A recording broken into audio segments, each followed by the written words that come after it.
हरियाणा में कुंडली मानेसर पलवल यानी KNP expressway का पीएम मोदी ने इफ्तिताह किया। एक्सप्रेसवे के बनने से दिल्ली एनसीआर को काफी फायदा पहुंचेगा।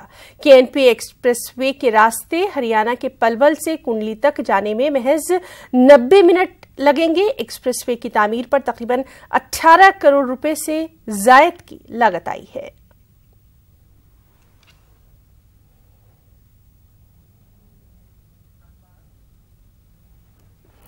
और दिल्ली मेट्रो की तरफ से वॉयलेट लाइन में तौसी कर दी गई है। अब कश्मीरी गेट से सीधे हरियाणा के बल्लभगढ़ तक का सफर तय किया जा सकता है। वज़ीर-ए-आज़म नरेंद्र मोदी ने रिमोट के जरिए इस सेक्शन का इफ्तिताह किया। आज शाम 5 बजे से ये लाइन लोगों के लिए खोल दी जाएगी। को फ्लैग अप किया जाएगा, लेकिन सबसे पहले उद्घाटन पट्टिका का अनावरण। शुभकामनाएं इस अवसर पर हम सभी को दें और स्वयं को भी दें, क्योंकि ये देश के लिए, हम सब के लिए और इस मंच का भी दृश्य है। ये उल्लास भरा स्वर और ये खुशी भरा अवसर है। आप सब करतल ध्वनि के साथ अपनी शुभकामनाएं अवश्य दें। ये हम सब के लिए एक बहुत बड़ी सौगात है इन रूपों में। और ये पहली मेट्रो रेल राजा नाहर सिंह स्टेशन से रवाना के शहीदों में अनेक हरियाणा के हो गई, साथ ही आएगी। बीजेपी तर्जुमान नवीन कुमार ने कहा है कि दिल्ली के चीफ सेक्रेटरी और केजरीवाल सरकार के बीच रस्साकशी सभी को मालूम है और ऐसे में नए चीफ सेक्रेटरी के आने के बाद क्या होता है, ये देखने वाली अहम बात होगी। हमारी साथी रचना ने नवीन कुमार से खास बातचीत की। सचिव अंशु प्रकाश का तबादला हो गया है और जल्द ही दिल्ली को नया मुख्य सचिव मिलेगा। क्या मुख्य सचिव के आने के बाद दिल्ली सरकार और मुख्य सचिव के बीच में सामंजस्य बैठेगा या नहीं, इसी पूरे मसले पर हमारे साथ बात करने के लिए मौजूद है बीजेपी प्रवक्ता नवीन कुमार। नवीन जी, जिस तरीके से अंशु प्रकाश के साथ सभी को पता है दिल्ली सरकार के बीच जो तनाव देखने के लिए मिला था, अब नए मुख्य सचिव आने की तैयारी है, तो क्या लगता है कि नए मुख्य सचिव आने के बाद सरकार और अधिकारियों के बीच में सामंजस्य बनता दिखाई देगा? जब से अरविंद केजरीवाल दिल्ली की सरकार में आए तब से तो कभी बना नहीं है, और केवल मुख्य सचिव ही क्यों, वाला अन्य विभागों के सचिवों के साथ भी नहीं है। कारण क्या है कि केजरीवाल खुद कभी किसी फाइल पर साइन नहीं करते हैं। सब घोटाला कराने के लिए वो सेक्रेटरी को कहते हैं कि आप साइन करके ले, क्या खुद उनको डिक्टेट करते हैं। यही कारण है।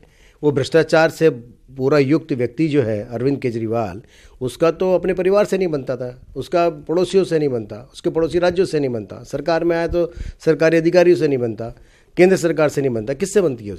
उसकी अपने आप से बनती है क्या? अपने पार्टी के नेताओं से तो बनती नहीं। तो आपको क्या लगता है कि अब जब नए मुख्य सचिव आ जाएंगे तो अधिकारियों के साथ जो सरकार की तनातनी देखने के लिए मिल रही है, उसमें कहीं ना कहीं कमी आएगी या सामंजस्य दिखाई देगा? अधिकारी और सरकार मिलकर काम कर सकेंगे दिल्ली के विकास के लिए? केजरीवाल का लव अफेयर कुछ 10-15 दिन से ज़्यादा कभी रहा नहीं, कुछ बहुत लंबे समय तक नहीं चलता। अधिकारियों के साथ भी अक्सर टूट जाता है। ब्रेकअप की कहानी ये लिखते रहते हैं। दूसरा ये कि दिल्ली की जो हालात हैं, आज दिल्ली लगभग 50 वर्ष विकास के मामले में पीछे चली गई है ड्यू टू अरविंद केजरीवाल। यानी कि नया मुख्य सचिव आने के बाद भी हालात नहीं सुधरते दिखेंगे, ये आपका कहना है? ये मेरा सोचना है। उम्मीद करता हूँ कि केजरीवाल कम से कम अंतिम दिनों में तो कम से कम ठीक से काम करें, दिल्ली की जनता कुछ भला कर पाए। मुझे उम्मीद कम है।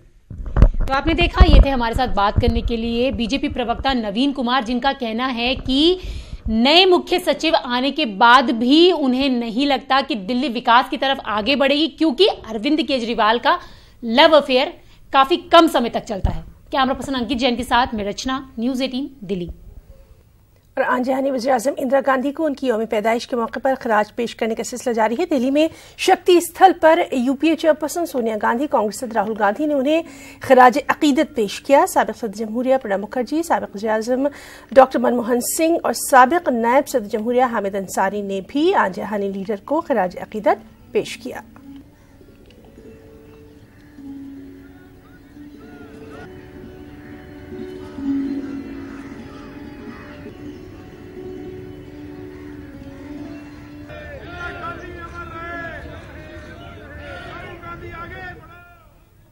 दिल्ली के प्रगति मैदान में इंटरनेशनल ट्रेड फेयर को आम लोगों के लिए खोल दिया गया है। इस मेले में हाथों से तैयार ज्वेलरी लोगों को बेहद पसंद आ रही है और गुज़िश्ता साल के मुकाबले इस साल इंटरनेशनल ट्रेड फेयर कम जगह पे हो रहा है। इस मेले में लोगों की बड़ी तादाद पहुंच रही है।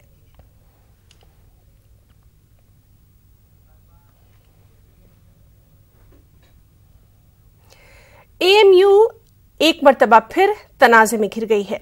यूनिवर्सिटी के ड्रामा क्लब के जरिए होने जा रहे असगर वजाहत के ड्रामे के पोस्टर पर तनाजा खड़ा हो गया है। मज़कूरा प्रोग्राम के पोस्टर में हिंदुस्तान का मुकम्मल नक्शा नहीं लगाया गया। इस पर हिंदू तंजीमों ने सख्त एतराज जताते हुए शिकायत दर्ज करवाई और इसके बाद यूनिवर्सिटी इंतजामिया ने फौरी प्रोग्राम को मुलतवी करते हुए जिम्मेदारान को वजह बताओ नोटिस जारी कर दिया। अलीगढ़ मुस्लिम यूनिवर्सिटी के ड्रामा क्लब के जरिए गुज़िश्ता रोज मारूफ ड्रामा निगार असगर वजाहत के ड्रामे जिसने लाहौर न देखा को पेश किया जाना था। एएमयू इंतजामिया ने फौरी पोस्टर को हटाते हुए ड्रामा क्लब के सदर डॉक्टर शर्मा और एक दीगर मुलाजिम को वजह बताओ नोटिस जारी कर दिया है। वहीं अक़लियती इदारों की निगरानी समिति के रुकन ठाकुर मानवेंद्र ने इस पूरे मामले से हुकूमत को वाकिफ करवाने की बात कही है। जो एएमयू में जिस तरह से होर्डिंग लगे हुए थे उस मामले में किस तरह की कार्रवाई की गई और किसके खिलाफ कार्रवाई की गई है? हाँ, यूनिवर्सिटी में एक ड्रामा होने वाला था, असगर वजाहत का जो प्ले था उसका मंचन होने वाला था। तो उस सिलसिले में जो पोस्टर बनाया गया, जब उसका जो नक्शा उसमें जो भारत का दिखाया तो त्रुटिपूर्ण था। तो यूनिवर्सिटी के जैसे संज्ञान में आया तो हम लोगों ने उसको फौरन हटवा दिया गया और उसमें न सिर्फ हटवाया गया बल्कि प्ले को भी जो है कैंसिल किया गया। इसके अलावा यूनिवर्सिटी ने जो ड्रामा क्लब की अध्यक्ष हैं डॉक्टर विभा शर्मा और यूनिवर्सिटी कल्चर सेंटर के एक एम्प्लॉई हैं अब्दुल मन्नान, इन दोनों को कारण बताओ नोटिस भी जारी किया है। हमने तुरंत वहाँ के प्रॉक्टर को, एएमयू के प्रॉक्टर को, मोहसिन साहब को हमने बात की। हमने एडीएम सिटी को कहा कि ये इस प्रकार की गतिविधि जो यूनिवर्सिटी में होने जा रही है वह दुर्भाग्यपूर्ण है। वह जो नक्शा भारत का बनाकर दिखाया गया है उसमें पूरा पूर्वोत्तर हमारा अरुणाचल प्रदेश से लेकर सिक्किम, मणिपुर, त्रिपुरा, मेघालय, नागालैंड, यह सारा क्षेत्र चीन में दर्शाया जा रहा है।